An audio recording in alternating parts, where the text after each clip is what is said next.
I'm the cameraman.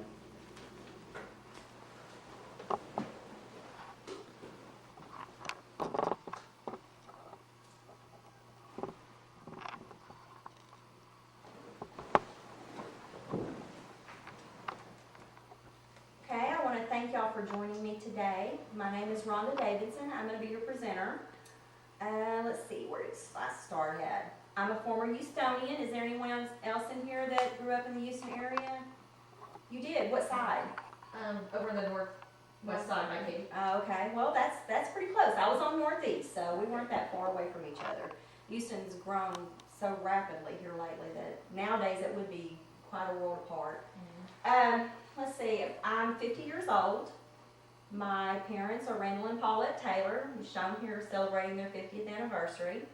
I have two sons, TJ and Jared Davidson. I have 4 grandchildren, and none of this would have been possible without my husband Thomas Davidson, whom I've been married to for 32 years.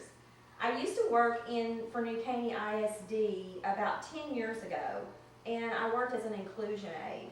Let's see, I worked there for about 4 years. And at that particular time, I was not at a point in my life where I was able to go back to college to pursue any type of career for myself. I was still raising my children, and that they were very active, so that consumed a lot of my time.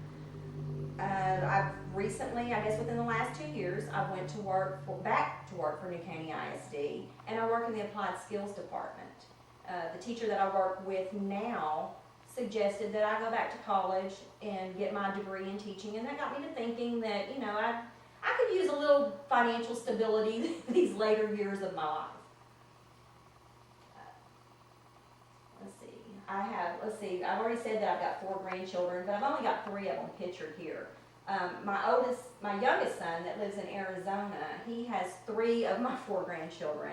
And the youngest one I don't have a picture of yet because I'm not out there to take them to get their pictures taken, so that's not priority for them right now. When I finish college, I'm hoping in about 4 years, I should be able to get my teaching certification to where, and my field of specialty at that point will be special education.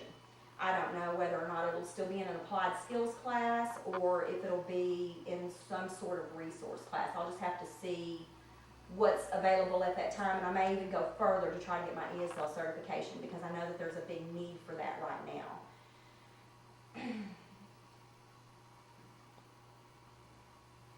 Okay, like I said, I would like to thank you for taking your time to join me today, and we're going to take a brief break, and then when we come back, we'll get some refreshments. When we come back, we'll get started on the rest of the presentation.